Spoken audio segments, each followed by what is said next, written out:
And Okay, start now. I'm Gretchen Eick.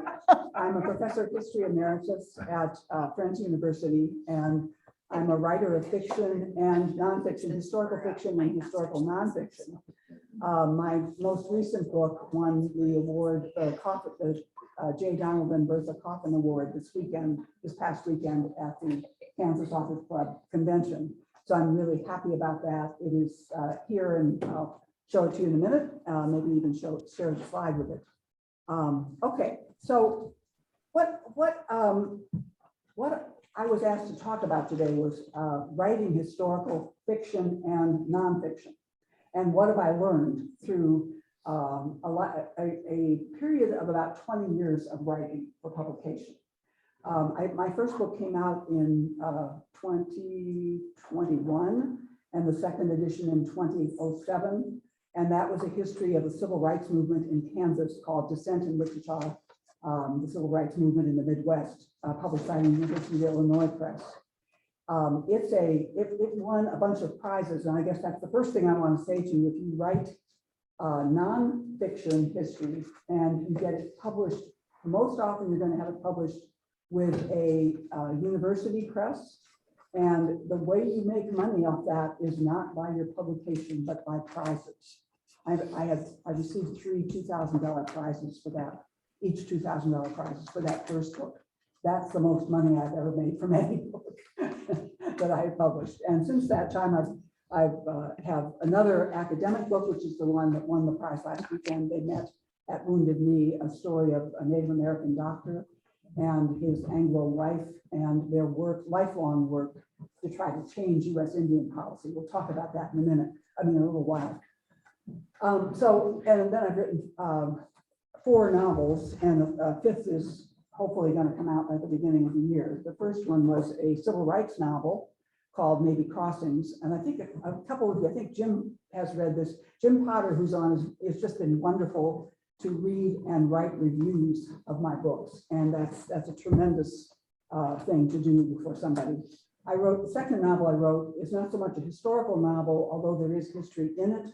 It's a novel about someone from Wichita who struggles with despair and depression and thinks his wife has been cheating on him, and just has a complete breakdown and ends up fleeing to the most remote corner of the world that he can find, where English is still spoken, and he's on the northeast shoulder of Scotland, where he reinvents his life and then goes through more loss. And it's a book about loss and how you cope with loss. What's the name of that? It's called Finding Duncan. And it has parallel settings, like it's partly in Wichita and following the wife's story, and partly in Scotland following the ex-husband's story. Then my third book was written very quickly in 2019, and I really like it. It's a futuristic book. It's set in England, called The Hard Verge, and it's about asylum seekers in Britain from the Syrian war and from other parts of the world who are coming in.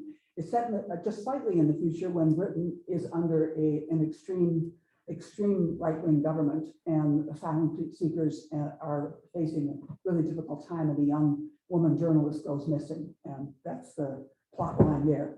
The last one came out last fall. Last novel came out last fall. It's also historical, but it's also set in Britain, and it is the story of a real event, a drug bust that was the biggest drug bust in British history that happened in 1984. And we happened to meet a man who was one of 5 people who were arrested and put on trial for this drug bust. And he told us the whole story, and he said, somebody needs to write this. You're a writer, why don't you write it? So he sent me all of his papers. It was classified by the British government. You can't get any information about the trial or the case until 2064, 80 years after the event, which is supposedly, according to people who follow this closely, say that means the government was involved. So I had the fun of inventing the 5 characters. I mean, inventing backstories for 4 of them, tracing their story of how they got involved in this drug bust, and then also having the fun of trying to figure out, why would the British government classify this story? So it's a novel, right? It's fiction. It's my imagination and all my research on what was going on in 1984. And I had worked on Capitol Hill at that time and knew about the Iran-Contra. I was working on the Iran-Contra scandal.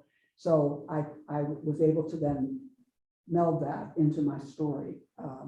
And it has a long discussion at the back of this discussion of sources so that you see that it's not just imagination, it's based on a lot of research. Had to consult a lawyer on this one to be sure, because there are real people as characters in it. Okay, so what do you need to know and understand to write historical fiction? And what do you need to research? And I want to stress that research is a really big part of it. You have to do a lot of research. Sandy has a book nearly ready to come out, and you're saying how much you've read to prepare for this. It's very, very important. And one question that some people might be asking is, where do I go to do the research? How do I know what's valid research?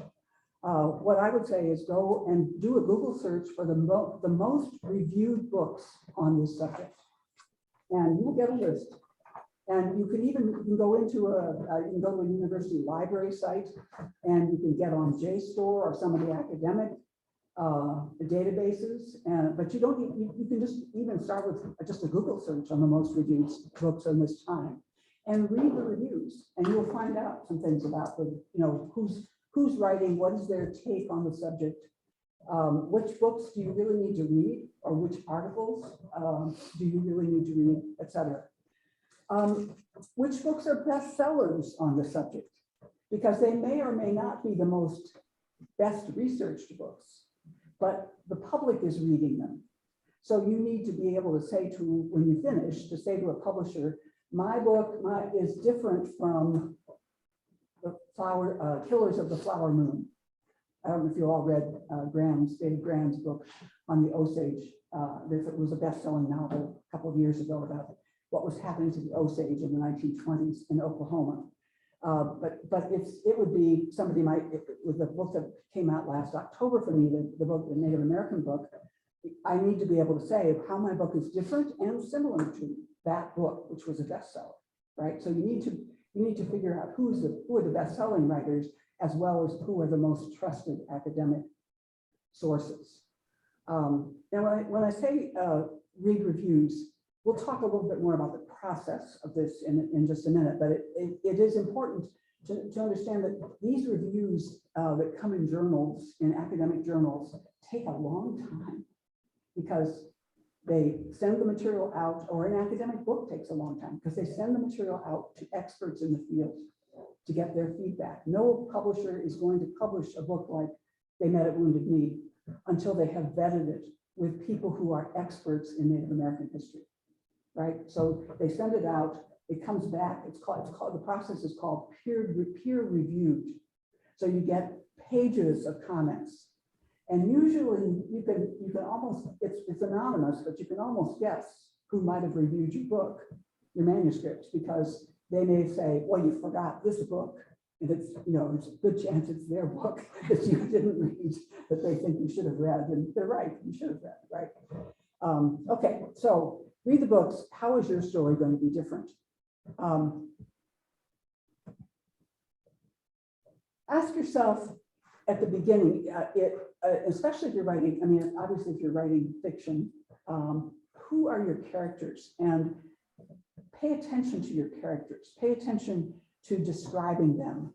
What is their educational level? It will affect how they speak. It'll affect the language they use, the words that they use. It'll affect their employment, their self-image. What is their age? Who are they closest to? What relationships are they closest? Are their closest relationships? What are their secrets, right? Mm-hmm. And make notes about this. I learned this the hard way. When I first started writing fiction, I carried this all in my head, and then I would spend days going back over my manuscript to make sure that it was consistent. That if I had described a woman as walking with a limp, that she walked with a limp all the way through the book, right? Or if I described her as being short-tempered, that every You know, that not that she lost her temper in every scene, but the description was consistent. So make notes, keep files of on each of your characters. You should be able to visualize them. What are their mannerisms? Are they observant people? Do they pick up details, or are they intuitive people? Are they big picture people? I think there's a huge difference between people who live in their heads and people who live very concrete, sequential lives where they're very aware of what's going on around them and they're remembering it. What is the backstory of your characters? And as I said before, write this down. Have a character sheet that is very detailed. And so you can consult it. Now you may want to change it. You may get into it and you say, well, I don't really think I want to have her described quite that way.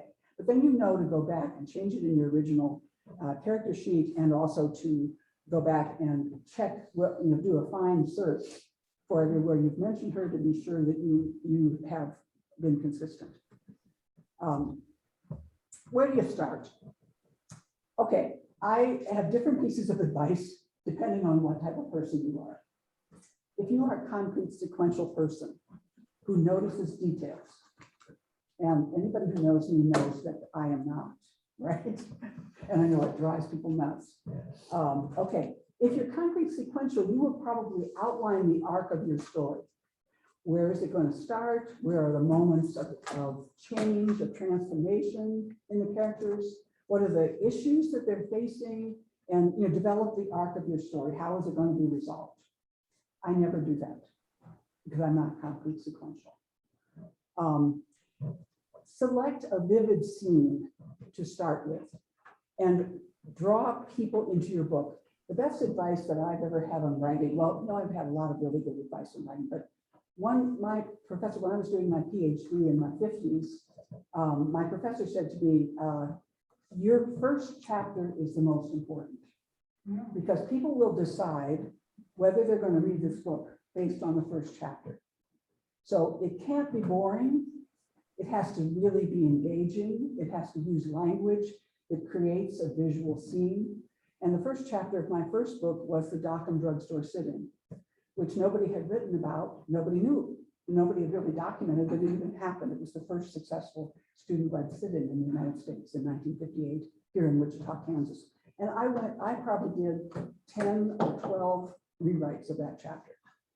Once I got that chapter down, then I got much less scrutiny on the rest of the chapters of the dissertation, and then which became the book.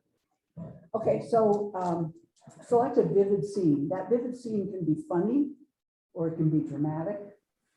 Lauren and Connie have read the opening scene to the sequel to my book, Maybe Crossing, in the writers group that we have, and where a couple are just very, very different. And he comes home to the apartment and there are baby things everywhere, and he's just so frustrated and falls, and it's a funny scene, right?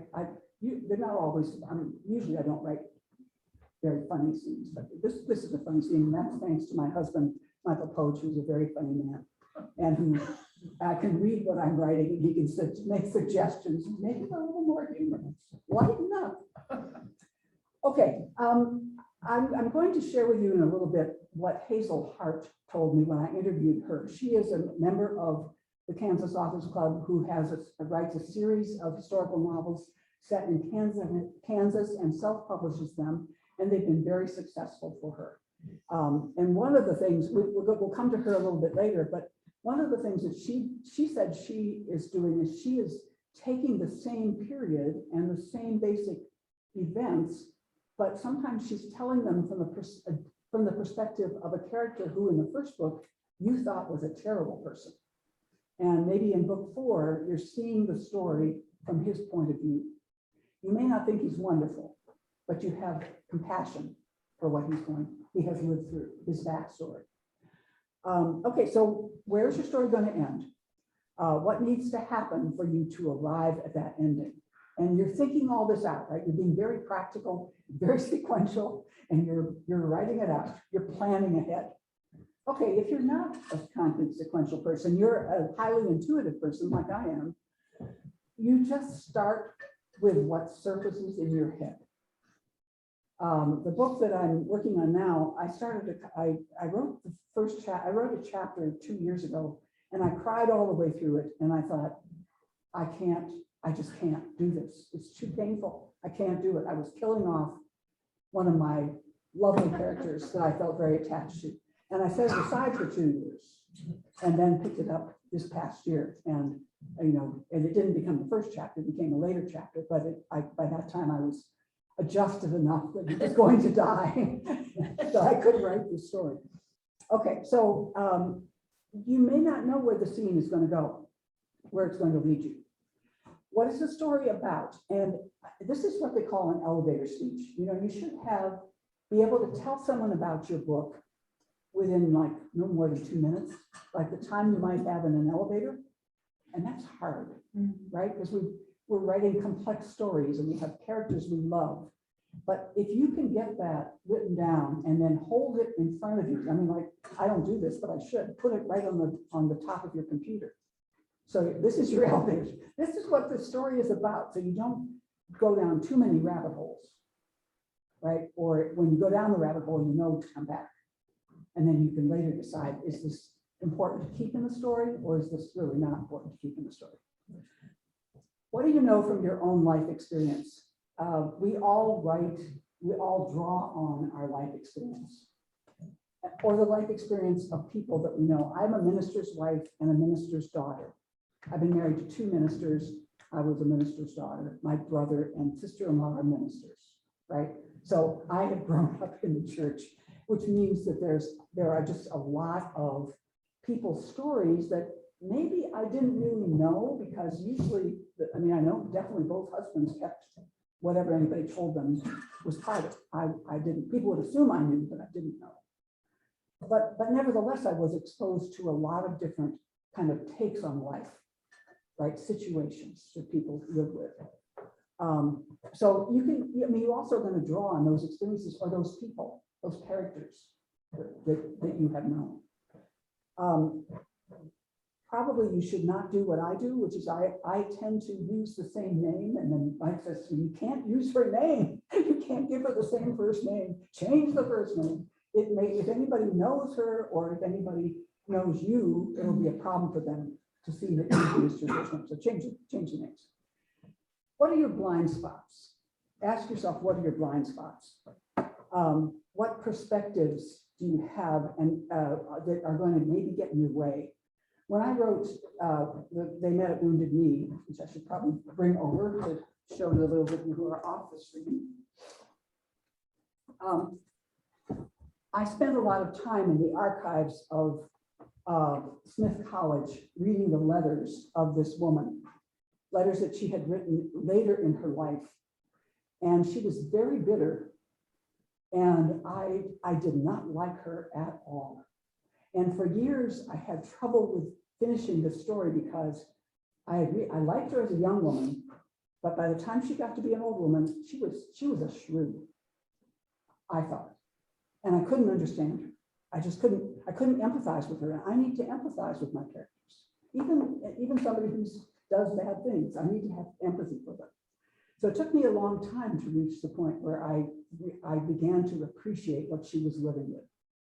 And that may happen to you, that you may have characters that you just have to really work with, and try to not just stay with that point of rejecting them and judging them. Try to go deeper into why are they this way? And what is it that's happened to them that has caused them to be so difficult? In terms of where do you start, just start writing. I just write. And I save what I've written with descriptive chapter names. There may not be a chapter, but I'll call it a very descriptive name. I've learned this from experience, because if I write, when I'm writing every day, and I'm writing, several hours a day, sometimes 5 or 6 hours a day when I'm really into it. So I need to tell in my title what's happening in this little bit of writing, so that when I go to assemble it, I know that this goes before that, right? If this happens before that, or this is about her, so it goes in part 1, if part 1 is only about her. So for example, Keisha in the parking lot, or Caleb's buddies offer drugs. That might be the title of something I've just written. The way that you save them, what you've written allows you to rearrange the order and to find chapters that you like, but you can't, you're sort of vague about the remembering writing them. You're not 100% sure that you remember what you put in. You will quickly run into things you don't know. When I wrote about Caleb and his buddies with drugs, I had to learn about mollies. I had to learn about all the kinds of drugs that are out there a 14-year-old kid would be taking or be offered to take. And that takes a lot of research. We're so lucky we can do all this online. We just think about the days when we couldn't, when people had to do all this research in libraries and type it up and not just copy and paste or copy and paste and save. So you're also going to find there's a lot you don't know about the historical time you're writing it, right? And that's very, very important. I have a couple things to say about that. We'll get to that in just a second. Remember that your fiction, if you're writing fiction, and to some extent even nonfiction, needs to unfold in scenes. We are living in a cinematic age. We may think we're just literary people, but if you want anybody to read your book, they have to be able to see it. They have to be able to see the scenes. It needs to be cinematic. So list the scenes, or if you're like me, write them and then reorganize them and then think, where do I need another scene in here where do I need to add things? Or you can let them unfold through your mind and in your fingers, but do whichever way you approach it, use scenes. People today are visual learners. Okay. In setting up your scene, ask yourself, what assumptions do your male and female characters make about their futures, their opportunities? Do they feel like they have a chance in the world? Do they feel hopeless?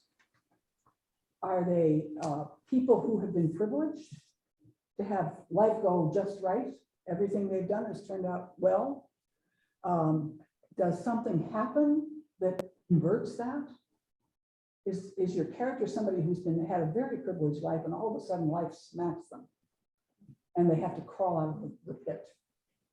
How does their ethnicity affect their lives on a daily basis?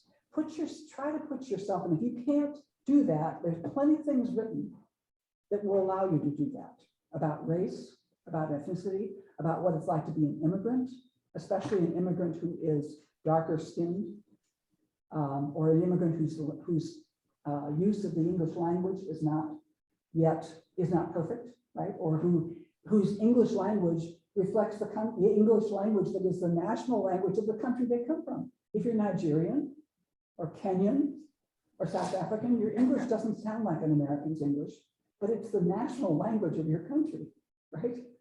So don't make judgments in your own writing. And if you are writing with characters, I always write with a diversity of characters. I feel committed to that because my life has been full of all kinds of people. Mm-hmm. And I want the future to be of our country and of our world to be people getting along and appreciating each other's differences. So if you're doing that, make sure that when you get to the point of having other people read your work, that you find people to read your work who are of different ethnicities and different ages, different races, right? Different, because you get different feedback. Mm-hmm. What may appeal to somebody in their 60s or 70s who's white versus somebody who's in their 30s and Black or Mexican, Mexican American, is going to be really different. Last weekend, we heard Tom Averill talk about the importance of thinking about what trouble is happening in the book that you're writing. And thinking about that trouble, I love that image of the trouble. So think about what trouble drives the action, the story in each chapter that you're writing. Ask yourself who's missing in this story or in this scene. Today's publishers are keenly aware that we live in a very diverse country. that we have people of all different backgrounds who are in the reading audience, who are going to purchase books, that we have people who are going to be very sensitive to how characters are described. That if you get into just stereotyping your characters, nobody's going to want to publish your book. You've got to take it beyond that. So once you're looking, you will start to find that there are all kinds of people, no matter what historical period you're looking at. For example, if you're writing about New Amsterdam, right, in the 1600s, there were Muslims in New Amsterdam. There were Black people in New Amsterdam. There's a great variety of folks from many parts of the world, because the Atlantic is the highway in the 1600s and the 1700s. And people are traveling back and forth with an amazing number of times. I mean, if you read the autobiography of Olaudah Equiano, for example, an African who is brought to the Americas and then ends up in England, goes to the Middle East, wants to go back to Africa as a missionary. I mean, you read the story, and the man has crossed the Atlantic Ocean multiple times, and you think, well, most people I know here in Kansas haven't done that, right? Today, in 2021. Okay, so Africans came with the Spanish conquistadors. They were here before there were any English people in North America. So know that, right? And then that informs, as you think about your storyline, if you're writing something about the Spanish colonization of North America, then you need to be sure you include that, right? Indigenous Americans, of course, were here long before Europeans and Africans. Details lend authenticity. And to get the details right, we have to pay attention to the popular culture of the time that we're writing about. What did people do for entertainment?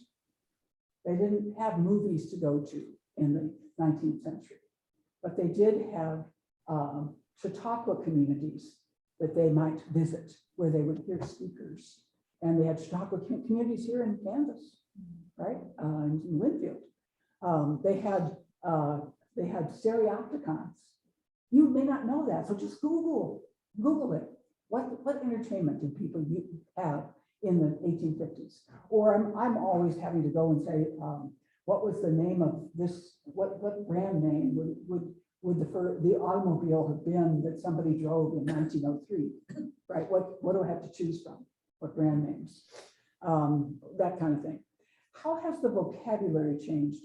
Mike has a press that I also participate in called Blue Cedar Press. We just published this week a wonderful, wonderful historical novel about Kansas called We the House. And they've done such an incredible job. It's set over 130 years, and they've learned the vocabulary that was used back in 1878, and they use it. And then they explain to the one character who is a portrait explains to the house about the language and how the language has changed. And you'd think that would be boring. It's fascinating. It's just a wonderful read. I meant to bring with me today, and I left it at home. You can get Sears and Roebuck catalogs from various time periods. And going through a Sears and Roebuck catalog and looking at what was available, right? What you're learning about popular culture. Our house, we live in a craftsman bungalow in Wichita, in Midtown. And when we first moved in, they put us on the house tour because our house was so old. And we had a young architect who came and told us all about the history of the house. And this was this was a middle class home, et cetera. Before we moved, someone had come to our previous house, which was even older, right, just near Wichita State. And they had said, well, your house was brought out on the railroads. It was a prefab home. Prefab home in 1908. Everything brought out on the railroads, I can tell by the staircase, the way the staircase was done. Consult people like that, right? So you get, because you're then teaching your readers some things also. How interesting to think that your old house that you think is original and it was actually a template that they used and the railroads brought out to Kansas. Fascinating. Okay, go to the Library of Congress, loc.gov, and look at things online. I'm going to give you an example. This is a picture. Well, what do you see in this picture?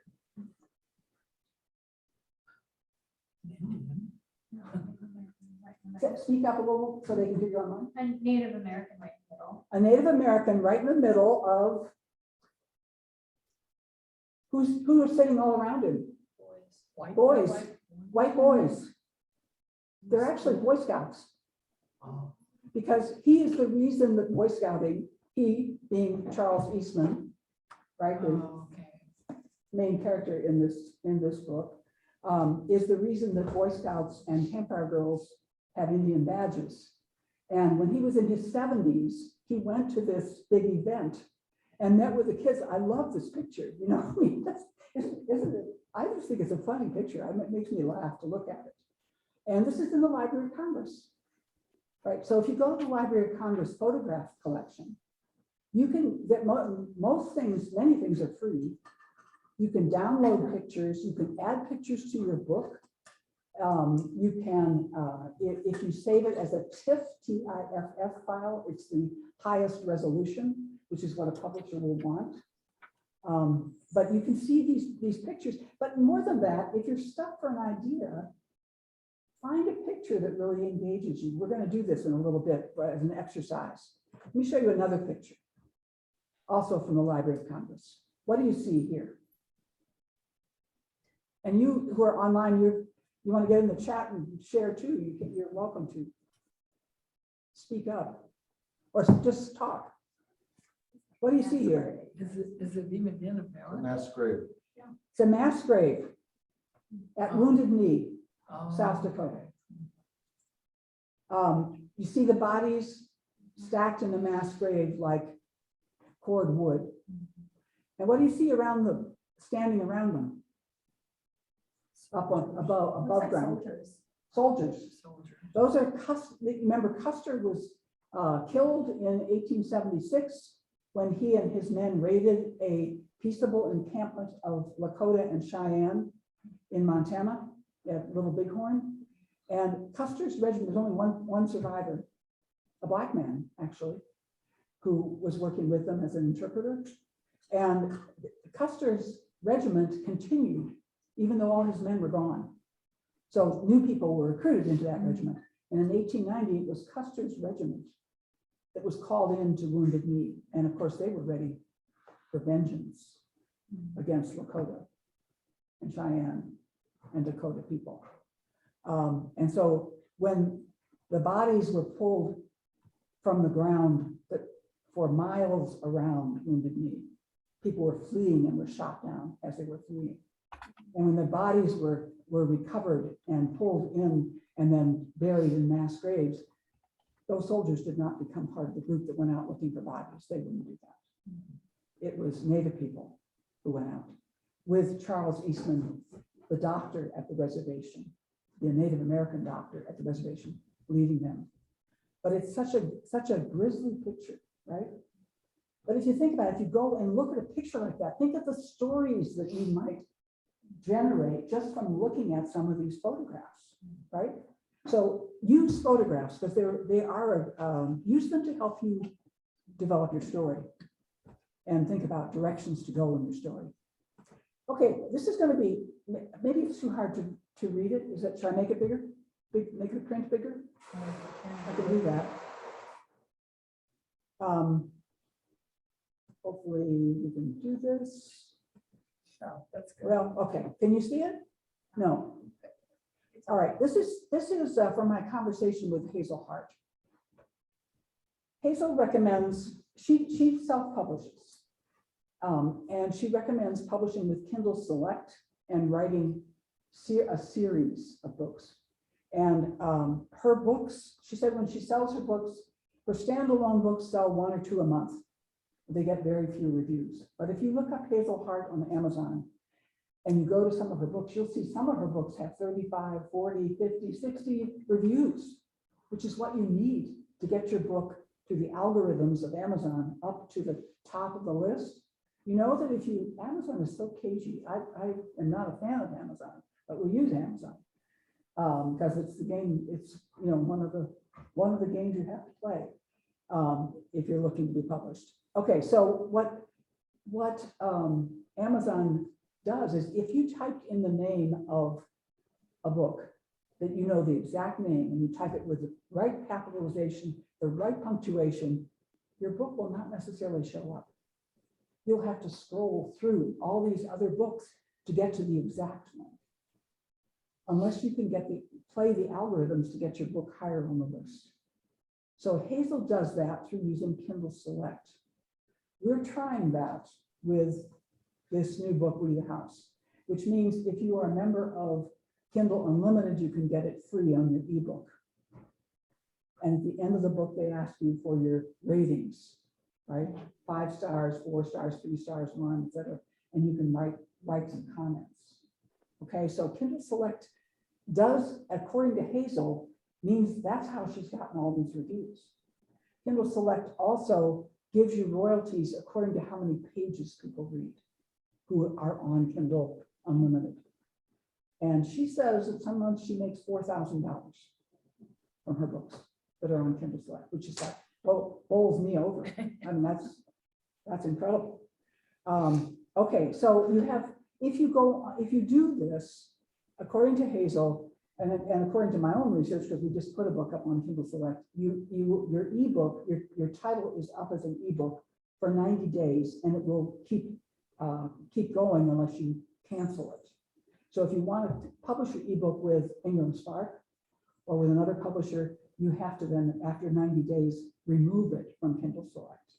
You have to take the action to remove it. And I think that's probably what we will do, is we'll leave it up for 90 days, hopefully get a bunch of reviews, and then remove it and publish it with Ingram Spark as well. Because Ingram Spark is more likely to get the booksellers and the bookstores purchasing the books. Okay, so I think I've said all this. Yeah. All right, go to the second page of Hazel's wisdom. Write a series. She says that 25 to 30% of those who read one book will read others in your series. Now, that's not a majority, right? But it's a quarter to a third of those who've read one. So she started taking the courses that are free that Amazon offers in how to do ads for books. And she's taken the courses several times. She puts up ads for the first book in her series. And she keeps putting up the ad for the first book. And she said at first she didn't get anywhere. It didn't seem like it was worth it because you have to pay for the ads, right?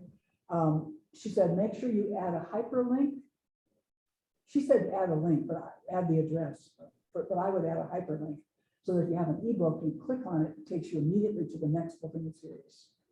So even after your book has been out for a while, go back in. Amazon doesn't charge you to upload a new manuscript.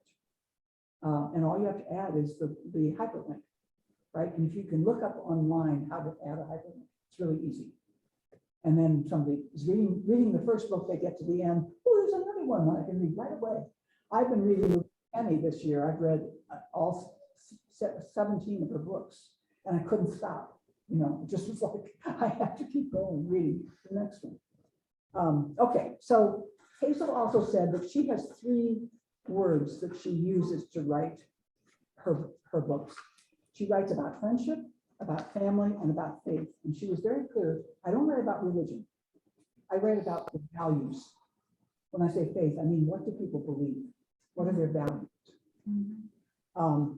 What keeps you going when times are rough?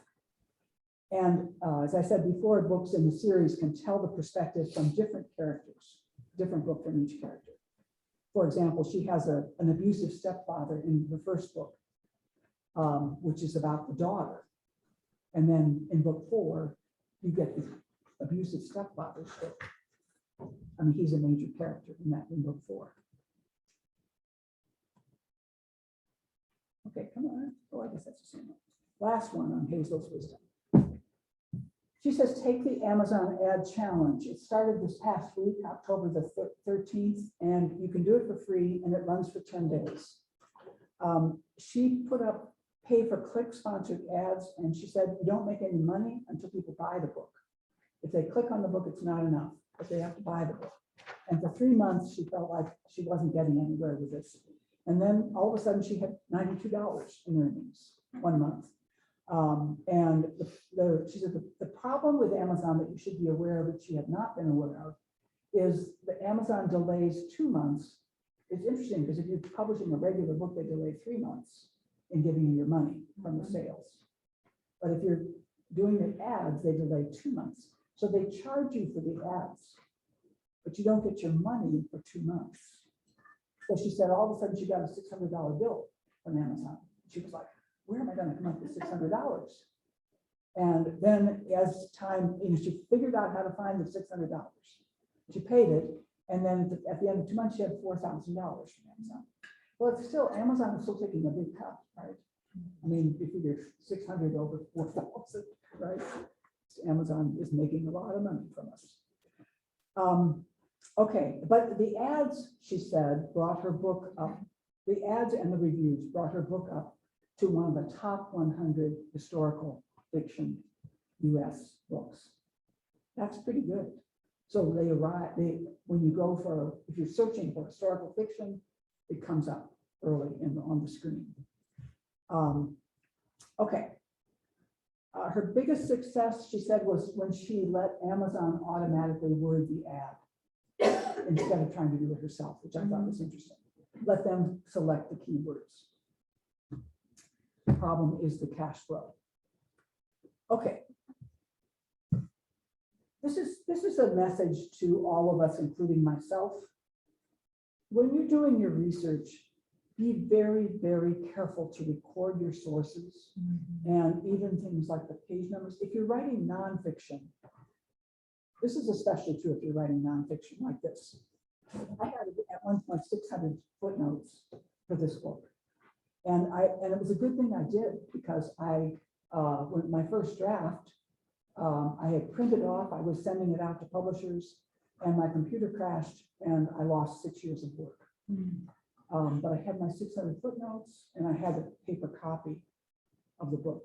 And I mean, I should have checked to make sure my external hard drive was working, and I didn't. I saw the blue light going around. I thought, hey, it's working. I don't need to take time to check that.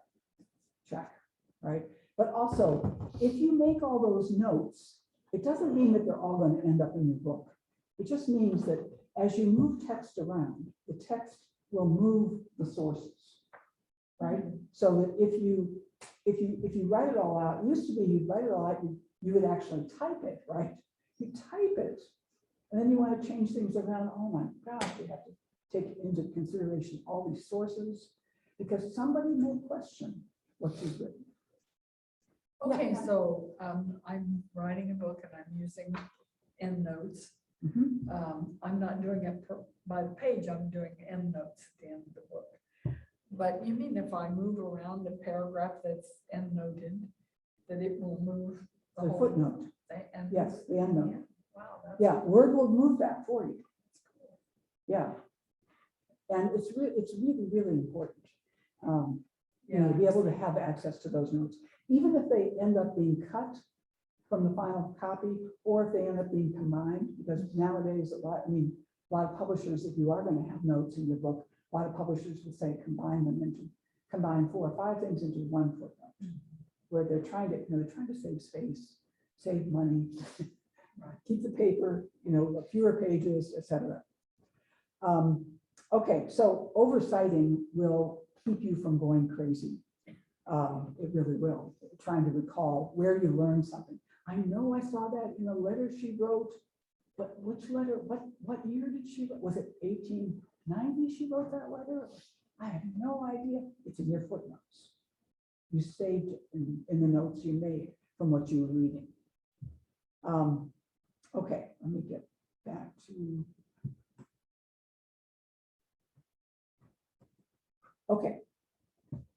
I said earlier, research respected historians, and you do that both to read their work and find out what their take is, what their interpretation is of this particular story or this era or the subject you're particularly focused on. I said, start with Googling most reviewed books. For example, John Brown's very contentious, that people have, my mother had wrote a book on John Brown, and the two of us almost had fights over it because I interpreted him very differently than she did. And, so anyway, that's neither here nor there, but read and take notes and make sure you include where you learned it. We've already talked about that. But when you're done, go to some of those historians that you read, and you can say, I've read your book, I've studied it very closely for my work on this. I wondered if you'd be willing to at least read this section where I wrote about John Brown, let's say, and give me your take on that. Now, you may never hear back. They may just be too busy or self-important or whatever, for whatever reasons. But if you ask them, you might get some feedback. And even more than that, when you get to the end of your book, you can ask if they would read it and endorse it for a cover blurb. This book, you all probably won't mean much, but this book was endorsed. Historian by Roxanne Dunmore Ortiz, who's a woman about 83 years old, who has written the definitive history of Native Americans, which came out just about, I don't know, six or 7 years ago, not very long ago. I heard her speak here in Wichita, so I made a contact with her. And then when I went to do this, I used her book, so I wrote her and asked if she'd be willing to write a cover blurb. And she said, she writes this blurb, and it's wonderful. Historian Gretchen Eick has employed biography to write a brilliant history of the U.S. genocidal policy of elimination or assimilation as the choice presented to indigenous peoples in the United States. This is a gripping text, right? I mean, who could want more than this? Exploring the nadir of Native American nations' existence from the late 19th century to the mid 20th century. If I hadn't asked, I wouldn't have gotten this, right? The same, I also wrote the head of the Native American Studies Department at Yale, whose books I had read and quoted in here. And he wrote glowing, really wonderful cover blurb. When I wrote this novel, I had read this novel, The Setup, about the drug bust. I had read a book when we were in Scotland. I read a book that mentioned this drug bust and the men who were put in prison. And it was a book by an Arctic explorer, Sir Ranulph Fiennes. I don't know if that's how, or Fiennes, Fiennes. He's written many books, and including some about the CIA and the MI6 and MI5 and British Secret Service. So I wrote him and said, I really enjoyed your book. Would you be willing to write a cover blurb? I've written a book on this case, now on this whole case, and I'll send it to you, PDF file, and would you be willing to write? I mean, you think, that's really audacious to ask something like that. He wrote back and said, write up what you want me to say. What you want me to say. So he says, this international intrigue novel may be fiction, but its premise is not. This is the story of Britain's biggest drug bust that was carried out by novices, unwittingly serving the interests of the CIA, the British Secret Service, and Israel. It's a page turn. Right? So what I'm saying is, don't hide your light. You've read somebody's work, compliment them. Yes. My husband has taught me that. He has relationships with all of these writers that he writes to, and some of them consider him their pastor, their spiritual guide, etc. Others of them will write to him and say, you should send your poetry to this contest. They're humans, right? They respond. Okay. So what is your unique contribution to this historical story? You need to ask this whether you're writing fiction or nonfiction. What is your unique contribution? Because the first thing you're going to have to do when you finish, and if you're looking for a publisher, is you're going to have to write a query letter, unless you do what Hazel does and just publish it yourself on Amazon. There are good arguments to do either one, right? But a publisher will ask you for a query letter. And in your query letter, they will want to know, what is unique about this book? Why would this book grab people, be something that would sell? Do original research. That may sound scary or threatening, but we can do it online. You don't actually have to go to archives anymore. But you can go to like county historical, if you're writing books about Kansas, your county historical museums are a great resource.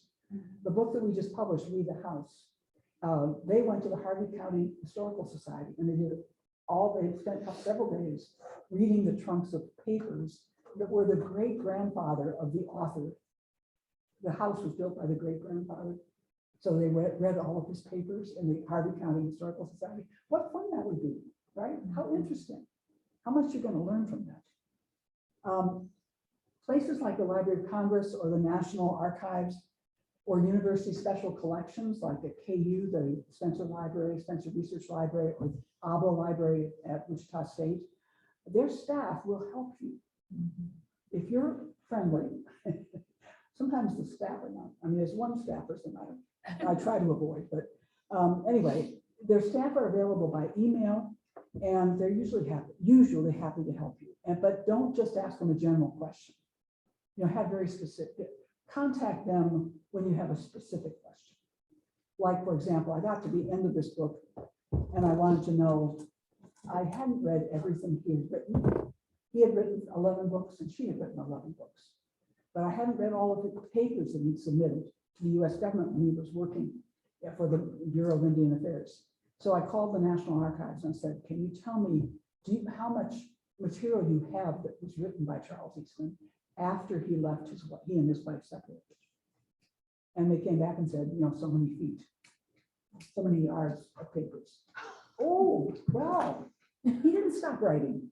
No, he didn't stop writing. He kept writing. Did you read all of that? No, I didn't go to Washington. By that time I was done with the book. But I'd gone to Washington before and worked in the Library of Congress. And in fact, I found a story that he had written about Sacagawea, making the case that she died in Wyoming. She lived a long life and died in Wyoming. And that disproved what another scholar had said, that he never wrote anything after he left his wife. Well, okay, I'm sorry he did. And let's not make it all about her, right? Okay, so you can ask if they have any writings by this person that you're researching. You can ask, they all have what they call finding aids, where you can go on, use their finding aid to get information that's in their files. If you're researching more recent history, if you're writing about the 20th century or the second half of the 20th century, or even the 21st century, do interviews. My first book, I did 80 interviews.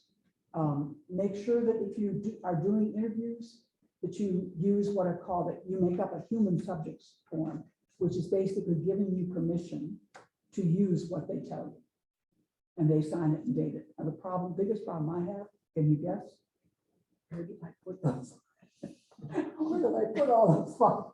Okay, is there a particular location where you can get those forms that have? You can go online and ask for a sample template for human subject forms. There are different ones.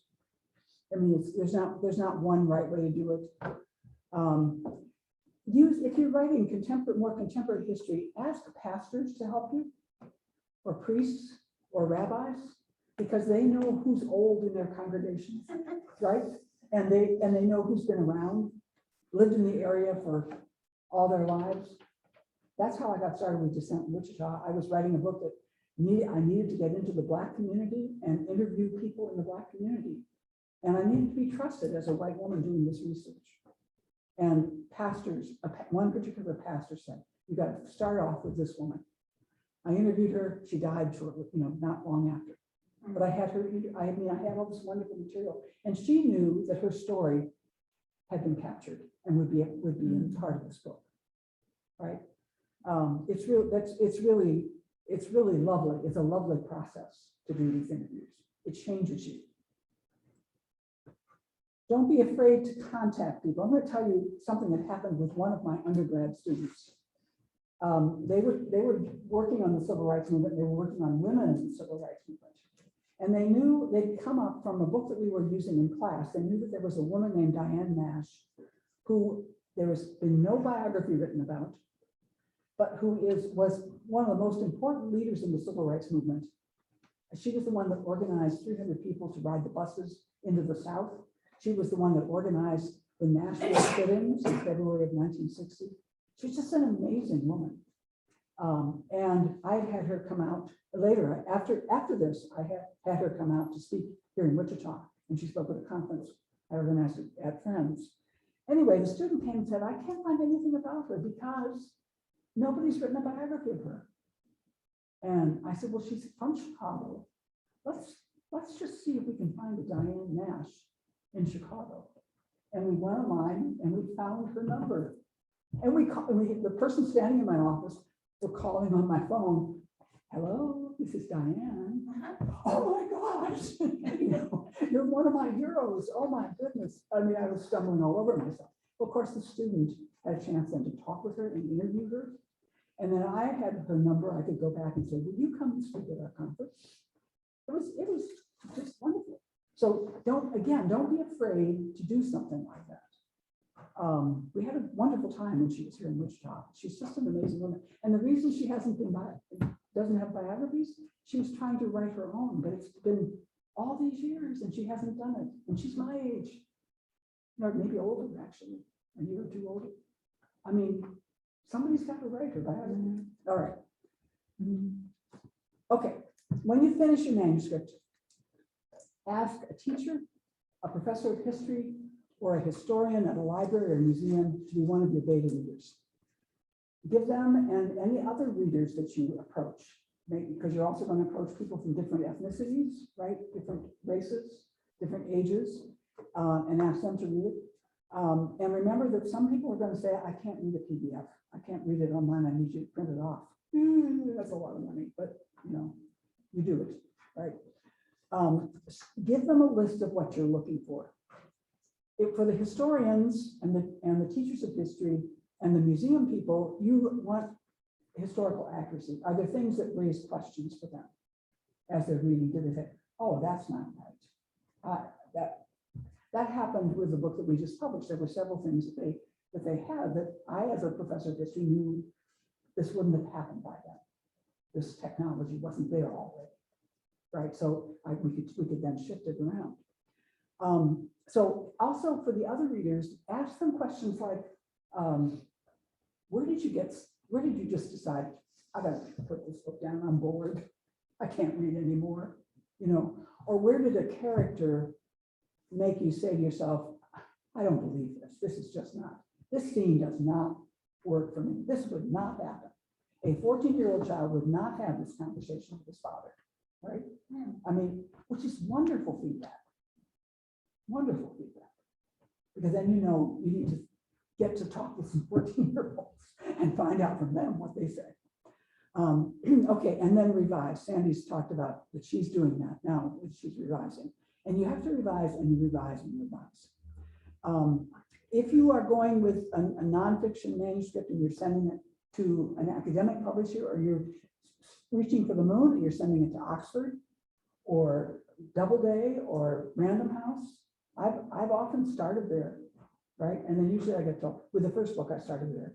And I was told, well, this is really more a regional story.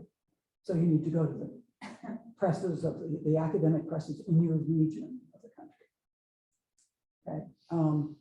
Okay, so if you do that, you will get, if they do have enough interest to send it out to peer reviewers, you will get amazingly helpful material, even though it'll frustrate you because you're ready to publish. 2 more slides and then we're going to do a little activity. Once you have a contract to publish, again, ask respected historians to write a blurb for your book. 50 words or more or less. We have begun at Wichita Press publishing the Julie Sellers book, which we published in June. We've begun putting blurbs in the beginning of the book from people who are respected in their field. Right, so you have little, like maybe 3 sentences. And it's the way books used to be published. Remember when Walt Whitman was writing? Walt Whitman did his own reviews. He did his own, he sold his book with little subscribe, and people subscribed to publish books. They had to pay money for you to be able to publish a book. So Sandy and I would give money to Anne and to help publish her book. And then we'd have a little blurb in the front of the book. So we're just going back to that old way of doing things, right? Okay, ask people. It worked for Whitman, right? Look at how well known he became. They will probably know this, but you may have to say to them, we have to edit this down a little bit. It's too many words for the space we have. So is it okay if this is how we edit it? Because you have to take out extra words as much as you can. And make sure to send them a copy of the book when it comes out. I made a terrific mistake. Roxanne Dunbar Ortiz, who wrote this wonderful comic for the cover of my book, I thought the publisher would send her a copy of the book. They didn't. And when I was in touch with her, she said, I never received a copy of the book. And she was rightfully quite put out. And I said, can I send you? I'm really sorry. Can I send you one? No, you should have sent it to me when it came out. You know, it was like, ooh, that was not good. That was a huge mistake on my part. I didn't know that. I thought the publisher would have done it, but I should have checked. Ask people to write a 1 or 2 sentence, several sentence review on, we should be doing this as Kansas Authors Club for each other. We should be writing reviews of each other's books on Amazon and Goodreads. It should just be a default thing that we do. Think about what organizations, libraries, museums, bookstores, churches might host a reading from your book. Think about reading it yourself, reading a particularly good passage and doing an Instagram of yourself reading the book. The people whose book we published this week, they actually had friends who were actors to read portions of their book and tape it so that it will, you actually hear how the book sounds. And of course, books are words and sounds as well as information. Okay, last slide. We're gonna try something now. I'm gonna ask you to pick a historical time and a location. And if you are kind of stuck with what you might pick, I'm going to give you a photo that you can work from. Okay, so pick a time or location, and the photo is this photo, which is a Library of Congress photo from the 1927 flood of the Mississippi. It went on for months and months. It was a horrific flood, just horrific. And it was all along the Mississippi Delta. And it was 1927. It was just, this is the book, a book that came out recently, The Rising Tide, the Great Mississippi Flood of 1927, and How It Changed America. So if you can't think of something, we'll use this picture as a prompt. Okay, the flood there killed thousands of people. And it affected all the way from Louisiana and Mississippi, all the way up to Illinois. That's how much of the Mississippi was flooded. I mean, imagine that. It was like the worst in our history.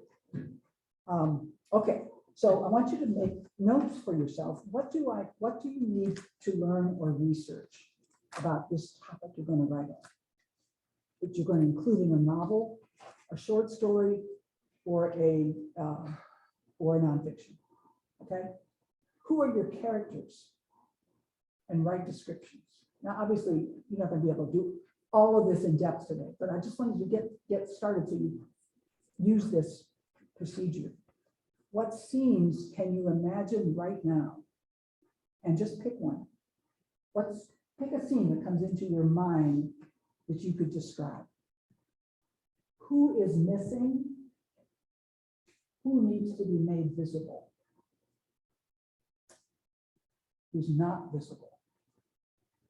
And then ask yourself about authentic details. What kind of authentic details do you need to include? And then ask yourself, what am I going to save this under? What title am I going to give to this little piece of writing so I can remember what I wrote about and I can find it again? All right, I'll come back to this in just a second. Let me first just show you once again the picture. For those of you who may want to just write from this. What months did that flood take place? I don't know. It says May the 2nd, 1927 at Egremont, Mississippi. And remember, it's the Delta, so it's also all these cotton growing areas along the Mississippi and then on up all the way to Illinois. And this book apparently is absolutely stunning in what it reveals about what happened. They actually, I don't know, take away from the story, but just imagine the different people that would be involved, right? The growers, the people who pick the cotton, tenant farmers and sharecroppers, right? All these folks are involved. Okay, so if you choose to write on this, look at the details in the picture as a way to kind of get you started. And do we need to go back to the list again? Go back to this list? Yes. Okay.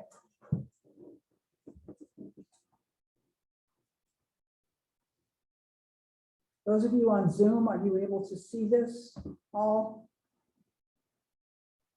Hopefully. Yes. Okay, thanks, Jim.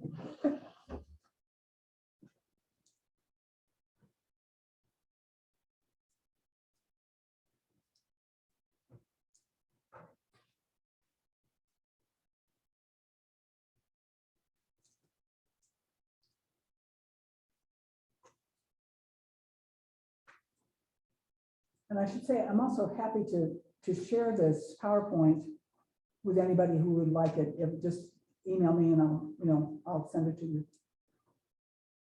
Or we can post it either way. Oh, I'm muted, sorry. All right. Gretchen, this is Jim. Yeah, While we're working on this, will you look at the chat questions? yes, please. Yes. Thank you.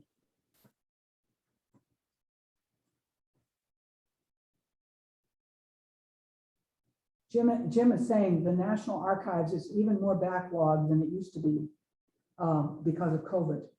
So plan on a very long wait to get help. Sometimes a phone call is worth your time, even when they have a procedure listed on their website to go through rather than phoning.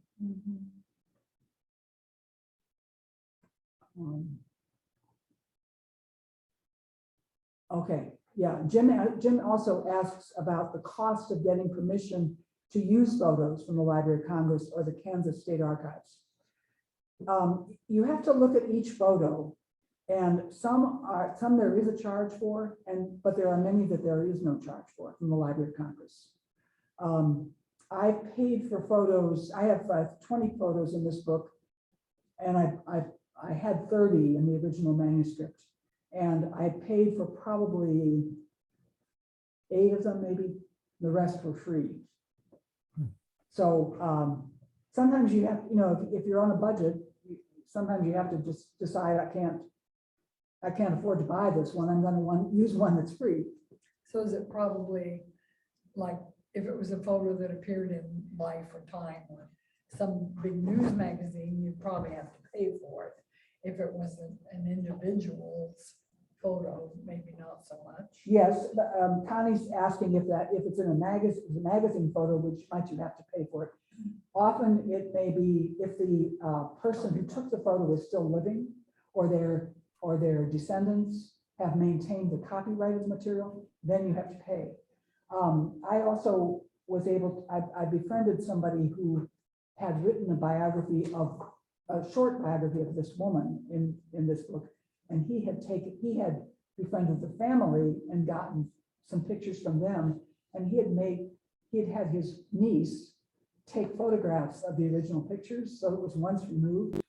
And he said, there's no reason you can't use these, and attributed it to me, courtesy of the family. So I did that. I had a Harper's Magazine a drawing of the largest execution in US history, which was an execution in Mankato of Dakota, 38 Dakota men who were hanged for rebelling against the United States when they had been reduced, their land mass had been reduced from most of Wisconsin and Minnesota, down to just a 10-mile strip along the Minnesota River. And when they did that, they declared war on the United States. And what they didn't win, and they were 38 of them were executed. There were supposed to be 300 some executed, but Lincoln said he wouldn't do that. He would go through each case and make a decision. But there were 38, biggest execution in U.S. history. But that was on the Library of Congress website, and that was free. So it was a magazine, even though Harper still exists. I don't know about the Kansas State Archives, Jim. I've never actually used pictures from them. Thank you. Please feel free to ask any questions. Do you know the date of that flood? that you Well, showed? the picture was May of 1927, May 2nd, 1927, but it went on for months, Right. and I don't know how many months. In your book about the drug bust, were you aware of a book and it involves people in Kansas called Compromise, Wishing the CIA by Terry Reed? No, I don't think so. I read several books on the CIA and MI6, but no, Compromise. It's called Compromise, Clinton, Bush, and the CIA. And it's by Terry Reed and some of the people that were involved in this investigation are from Wichita. But this mostly was about things happening in Arkansas with Clinton, Bush, and the CIA. Well, see, this story, my story is from 1984, so it's Yeah, that's when these things were happening. when before Clinton was president. Yes, Oh, really? compromise, Clinton, Bush, and the CIA. It was a compromise that was made. Oh, I have to read it. Jot that down. And then, Yeah. and the thing is, I read that book, and there was like a man in there named Robert Johnson. Uh-huh. There was and that's actually William Barr, the Attorney General. But see, he was a CIA guy. There was another guy named Cathay, and that's actually Oliver North. So, yeah. And they, Yeah, Oliver North is in this book. I met with him actually a couple of times. He's he was really involved in this big time, very involved, but a lot of people mysteriously breaking the law. died Mhm. that knew too much. Anyway, That is so helpful. Compromise. I will. So the author is Terry Reed, Reed, R-E-E or R-E-I? R-E-E-D, and he was in Wichita, but he's now got an assumed name and it's, new ID and everything because he wouldn't be alive otherwise. Actually, even with this book, I mean, I was doing a lot of research in Scotland on this, and we was always stayed at the same little fishing village where I met the man who had been in prison. And the second time he came to dinner at our house, at the house we rented in Scotland, he said, "Look what I found on your doorstep." And it was the seeing eye, the pyramid cut out from a dollar bill lying on the doorstep. It was in Scotland. They don't use dollars. I mean, it was like, and he said he had had another man that was going to write the story, a fairly well-known man, and he'd started getting death threats. So when I started writing on this, the other family members kept saying, maybe you should write this under another name or something. So there is a movie called American Made, Uh-huh. Tom Cruise, that tells some of this story. And there's a guy named Barry Seal, who's Barry Seal, and then Terry Reed. They rolled those two characters into one character in the movie American Made. Because Barry Seal didn't have any children, but Terry Reed did, but they show all the money that came into this country through Mena, Arkansas airport. They didn't implicate the Clinton and the Bush, but they're definitely the primary operators of this drug run into the United States. Interesting. Oh, yeah. We should talk. I have the book, Yeah. I will definitely get it. and my friend got the book, and now the index with these names like, Oliver North and stuff, they're not in the index anymore. But they're in mine, because I got it when it first came out. They're not in the index? Well, she said, I can't find William Barr in my index. And I said, well, they must have taken it out. He's in the book 50 times. His CIA name is Yeah, the Robert whole- Johnson. There's a whole thing that, you've been reading recently about Pandora, the Pandora Papers.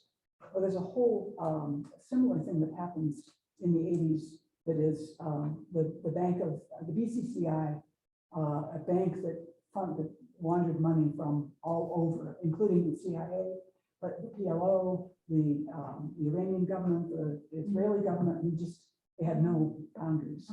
And actually, there's a yacht in this book that was owned by Donald Trump.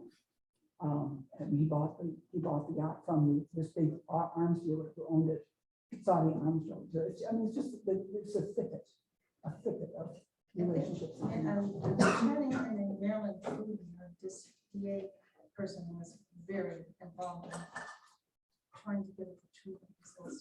Let's you and I talk about this, and because I know people are trying to write, and it's I'm probably really hard sorry, to. but I want to, and I want to see what you had in that book. I also have to say, lived in LA for many, many years and took these writing classes at UCLA. Nobody ever gave me the information you just gave me today. No, they don't. I'm so grateful for all of this. And I would go looking for this and I couldn't find it.